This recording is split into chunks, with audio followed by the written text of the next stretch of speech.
Sekarang kita bahas fotografi. Jadi kalau dilihat Bang Adi ini memang sebetulnya sudah punya modal kamera. Jadi gini Bang, anak-anak tuh, terutama fotografer muda itu biasanya mereka tuh bermimpi pengen motret selebritis. Nah, ini kalau dari sisi fotografer kan gimana caranya pendekatannya. Ini kalau dari sisi Bang Adi ini sebagai public figure, nyaman nggak sih difoto sama fotografer yang ya misalnya gini, label. Nah, Bang Adi gue pengen difoto sama Adi. Terus kata label, enggak, label punya fotografer sendiri yang lebih murah. Anak baru lulus kuliah, karena lebih mahal sebenarnya. Nah, terus difoto sama orang-orang begitu, sebenarnya nyaman nggak sih?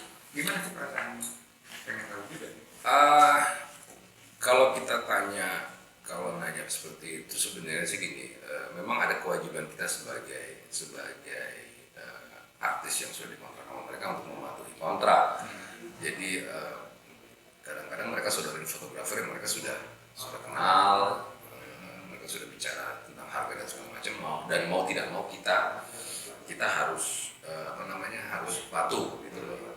Walaupun hasil akhirnya kadang-kadang tidak memuaskan buat saya pribadi, karena saya pikir tipikal semua orang yang difoto face itu punya angle masing-masing yang bagus gitu loh. Nah, dia paham saya nggak? Nah, dia kan belum tentu paham saya. Hari ini kita ketemu terus dia tiba-tiba foto kan, dan foto itu sendiri kan tidak bisa saya edit. Maksudnya saya tidak bisa pilih juga. Tiba-tiba tayang aja gitu, atau ada aja di sampul album. Nah, kadang-kadang buat saya itu mengecewakan. Kadang-kadang ya mungkin ada yang bagus, oke, saya oke, tapi ada kebanyakan yang nggak bagus. Bagi saya ya, tapi bagi label itu sudah bagus. Oke, Gitu. Ya, menjual menurut mereka. Tapi kan menurut saya di foto adalah yang lu harus kasih nyaman itu sebenarnya lu harus juga berpikir tentang orangnya yang sosok yang difoto. Gitu. Dia juga harus puas dong dari situ. Sekarang kalau gua nggak puas, saya nggak puas, ngapain saya posting di Instagram kalau saya nggak suka? Betul. Ya kan, jadinya kan tidak ada publikasi juga, jadi pada akhirnya saya tidak bangga dengan hasil foto itu. Dan akhirnya orang yang foto saya mungkin akan saya cap jelek, padahal sebenarnya enggak. Sebenarnya enggak, kenapa? Karena dia nggak paham saya. Oh, dia nurutnya ke label. Ya, dia nurutnya ke perusahaan. Harusnya kan, ya kalau bagi saya fotografer itu sama kayak bagi saya ya, saya nggak tahu model yang lain. Kalau model lain kan memang looknya udah bagus. Nah, orang-orang kayak gue kan gitu. Afgan enggak. Afgan foto dari mana saja aman. Iya. Gitu kan? Iya. Tapi kalau orang-orang seperti kami yang mukanya agak standar di bawah, gitu kan? Ya butuh angle yang bagus lah, gitu kayak gitu. Butuh lighting yang bagus. Gitu. Jadi sebaiknya si fotografer juga sebelum memoto kalau bisa komunikasi dulu sama yang difoto. Pernah punya pengalaman nggak dapat fotografer atau sutradara yang bagus menurut Bang Adi selama dari dulu, dari album pertama? Saya nggak pernah dapat fotografer yang bagus menurut versi saya. Kalau sutradara ada. Boleh cerita sedikit? Apa yang menurut Bang Adi bagus dan Bang Adi bilang ini orang keren? Saya pernah dibikinin video klip sama Gandhi, Gandhi. Sosoknya perfeksionis. Terus dia tahu kebutuhan artisnya yang di syuting, sampai dia nganterin kita belanja.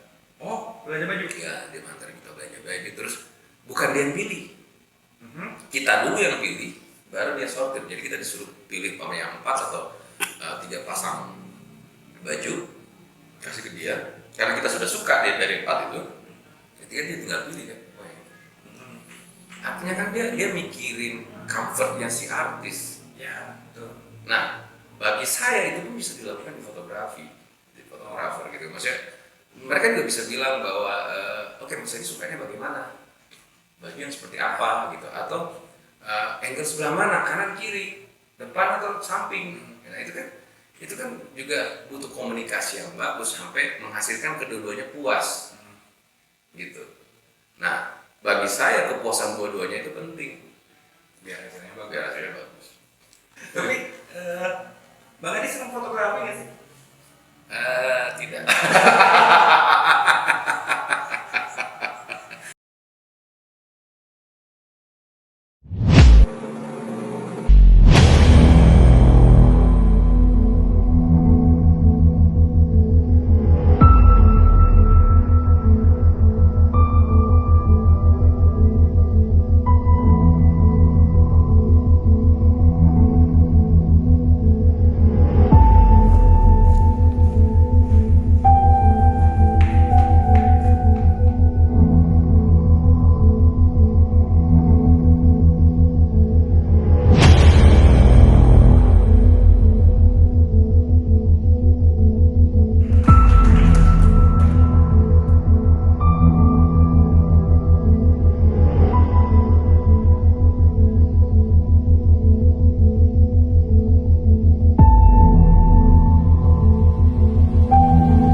Oke, ini dengar-dengar, bukan dengar-dengar sih. Katanya lagi promo single sekarang. Nah kemarin bikin video klip juga. Katanya Bang Adi jadi sutradara. Kan lu kameramen. Gak bisa settingan ya. Nah mungkin bisa cerita ke ya kita bisa Bang Adi bisa share gitu, maksudnya apa sih yang dialami, kenapa memilih jadi sutradara gitu, apa gara-gara ketidakpuasan gara-gara banyak fotografer atau sutradara yang tidak sesuai? Ya pasti ya karena ketidakpuasan, tidak mungkin karena kepuasan. Maksudnya kalau saya tidak puas ngapain sih? Kalau saya puas ngapain saya bikin sendiri? Ya kan gitu. Saya tahu mau saya apa kok. Gitu. Saya tinggal direct si kameramen untuk oke, ambil angle bagian sini, ambil angle bagian sini, itu lebih nyaman buat saya gitu. Dan saya pasti hasilnya mau orang bilang tidak bagus, ya bagi gue bagus. Ini bukan masalah idealis. Sama seperti pakai baju. Gitu loh. Lu mau baju lu mahal, baju lu harganya 2 juta, 3 juta, kalau kita tidak nyaman pakainya, nggak ada gunanya juga. Ya. Tapi bagi saya yang harganya cuma 100.000 dan saya suka, bagi saya ini 30 juta. Wah, dipakai terus kan? Dipakai terus, mau sampai bolong-bolong juga nggak ada masalah gitu loh. Bagi saya itu gitu, karena ngapain gitu loh, kita hidup, kita mementingkan kepentingan orang lain, sedangkan kepentingan pribadi kita nggak pikirin. Ya, betul, itu penting gitu. Jadi kalau lu mau comfort, nyaman, di foto, di shooting, tanya diri lu dulu. Gue suka yang bagaimana baru kita keluarin gitu loh. Bagaimana penilaian orang itu terserah, tapi menurut kita udah baik kok. Ya, gitu loh. Dan gue rasa, gue yakin mungkin 80% udah bilang baik, bagus. Oke. Nah ini foto itu kan visual dan musik itu audio. Seberapa nyambung? Enggak, Nyambung ya? Jadi kebanyakan stupid udah. Menurut Bang Adi seberapa nyambung? Seberapa harus terikat kayak gitu? Ya wajib. Justru bagi saya sebuah lagu bisa digambarkan melalui foto, gitu. Umpamanya gitu kan, gue bikin lagu cinta, terus angle-nya, lampunya digimanain, gitu kan, lightingnya seperti apa, gitu, kostum yang gue pakai seperti apa, itu kan bisa nyambung sebenarnya. Ya. Jadi kayak jadi satu kesatuan. Begitupun juga dengan video klip bercerita tentang apa, gitu, kostum yang kita pakai di dalam, cerita tentang apa. Nah, kan foto juga punya tema, Ya. gitu. Saya bukan fotografer, ngaktifin aja saya nggak bisa, ya kan? Tapi feeling saya bilang bahwa semuanya nyatu dari itu nyambung. Menyambung. Kalau boleh tahu nih, kira-kira menurut Bang Adi ya, Bang Adi, karena Adit kan nggak di musik. Kira-kira kedepannya, karena kita kan melihat sekarang cover sudah jarang, album udah nggak jualan di iTunes, video klip tayang di YouTube, terus hubungan antara fotografer atau sutradara atau videografer atau apapun itu dengan pemain musik, kan kalau dulu tuh kesannya rame tuh panen ya. Adit ngalamin panen tuh kan dulu. Dalam video klip ya. Sekarang kalau bikin video klip susah didapet, jobnya susah. Itu menurut Bang Adit ke depannya nih, kira-kira masih kepake nggak? Atau akhirnya malah si penyanyi sendiri gitu sih yang gue bikin sendiri aja lah gitu. Atau coba Adit gimana? Iya sih, dengan teknologi yang maju seperti ini, apalagi zaman COVID sekarang, semua orang rame-rame belajar kamera. Ya. Semua orang rame-rame belajar bikin video sendiri gitu kan, gitu. Tapi bagi saya tetap akan kepake. Biar bagaimana yang belajar otodidak sama belajar yang benar belajar itu berbeda, gitu loh. Nah, contoh kenapa tetap dipakai? Dulu kita bikin video klip itu harus pakai kamera yang besar. Ya betul. Ya kan? Sekarang yang dipakai apa coba?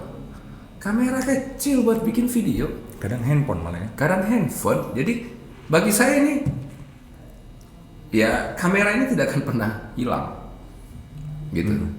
Justru ini jadi makin mudah. Dulu kita harus pasang lighting gede, kamera besar gitu, Ya. gitu. Pasang genset dan segala macam dengan kamera yang ngebadak ya. Sekarang cuma dengan pakai kamera begini, tinggal edit, semuanya ada aplikasinya. Apa yang susah? Artinya ini akan selalu terpakai. Bang Adi ada masukan nggak buat siapa tahu teman-teman yang bercita-cita pengen jadi fotografer untuk artis mau bikin video klip, mungkin ada masukan? Sama sih dengan itu. Mau jadi fotografer jangan coba-coba. Tuh. Gitu. Dia fotografer, clip maker, kameramen, komposer, cipta lagu, jangan coba-coba. Kenapa? Butuh talent yang besar. Ya. Gitu loh. Tidak semua orang bisa jadi fotografer. Kadang lu pegang kamera, terus salah setting, beda hasilnya. Jadi belajarlah gitu. Saya saja tidak berani pegang kamera ini, walaupun saya yang punya. Kenapa? Saya tahu diri. Gitu loh. Nah, tahu diri ini penting. Hidup kita juga perlu tahu diri. Ya. Itu penting gitu loh. Jangan ngerambah apa-apa yang kita tidak bisa. Terus kalau ada pertanyaan, kenapa Mas Adi, Bang Adi mau jadi sutradara? Sutradara tidak jauh dari kehidupan saya. Saya bikin lagu ada temanya kan. Ya, betul. Gitu loh. Saya bikin lagu itu karena saya tahu ceritanya apa. Nah kalau saya ngeset sebuah cerita, ya saya bisa berarti. Tapi saya tidak pernah coba-coba berani pegang kamera buat shoot. Karena saya tahu bahwa itu butuh ilmu. Ya. Gitu. Jadi apapun, tolong bekali ilmu dulu. Jangan coba-coba juga. Bukan karena, ya kok saya nggak tahu. Ya, pernah ada satu masa di mana semua orang punya kamera. Ya. Gitu. Itu tahun 2012-an itu. Dan buat gue itu jijik gitu lihatnya. Ya, betul. Karena apa ya? Ngapain lu? Mau sok fotografer? Tiba-tiba semua orang jadi fotografer wedding. tiba-tiba ngandalin diri buat mau moto apa segala macam. Iya. Sudah lah. Kalau kita harus bekerja di kantor aja lah. Ya gitu. Yang jadi musisi saja, yang fotografer aja. Karena kenapa? Kalau semua mau dirambah, kelar seperti band saya hancur.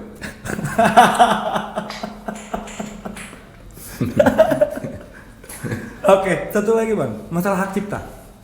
Nah, menurut Bang Adi gimana? Ini kita ngomong global nih, masalah hak cipta, terutama karena musik sama foto sama sebetulnya, hak ciptanya juga sama. Tapi menurut Bang Adi, lagu Bang Adi dipakai sama orang lain, itu kan sama aja kayak foto Adit gitu nih, dipakai sama orang lain gitu, kan sakit hati tuh. Nah, menurut Bang Adi harusnya bagaimana sih untuk masalah hak cipta ini, masalah karya terutama? Ribetnya bicara begituan di Indonesia yang nggak jelas ini secara hukum. Sampai hari ini menurut saya secara hukum di Indonesia nggak jelas. Ada teman-teman kita yang mau memperjuangkan hak cipta, dimaki-maki. ya kan, belum masuk sidang udah dimaki, ya bingung juga saya ngelihatnya apa maunya gitu, tapi tetap menuntut bahwa harus begini harus begitu, ya, jangan ngomong gitu loh, jangan cuma ngomong, jangan bikin viral doang gitu. Saya pencipta, saya tahu rasanya dizolimi, saya tahu rasanya bagaimana mereka mengcover lagu-lagu saya sampai hari ini, walaupun sekarang ada peraturan baru bahwa setiap yang mengcover itu nggak boleh lagi. Ya. Tapi kan semuanya telat. Yang dulu-dulu gimana ya? Dulu udah kayak duluan. Telat gitu loh. Nah terus bagi saya sih hak cipta itu penting sekali untuk diperjuangkan. Apapun mau dari foto, mau dari lagu, apapun, film segala itu wajib untuk diperjuangkan karena memang itu karya ya. Lahir tidak asal lahir. Ya, betul. Gitu loh, butuh pemikiran, butuh waktu. Istilah saya selalu bilang berdarah-darah. Ya. Gitu, kita berdarah-darah bikinnya tiba-tiba lu pakai. Ya punten ya. Lu gila namanya kalau gitu. Ya. Oke, sukses Bang. Ya, sama-sama. Insya Allah. Insya Allah video klip yang selanjutnya kita garap lagi. Oke, jadi teman-teman mungkin diskusinya saat ini sekian.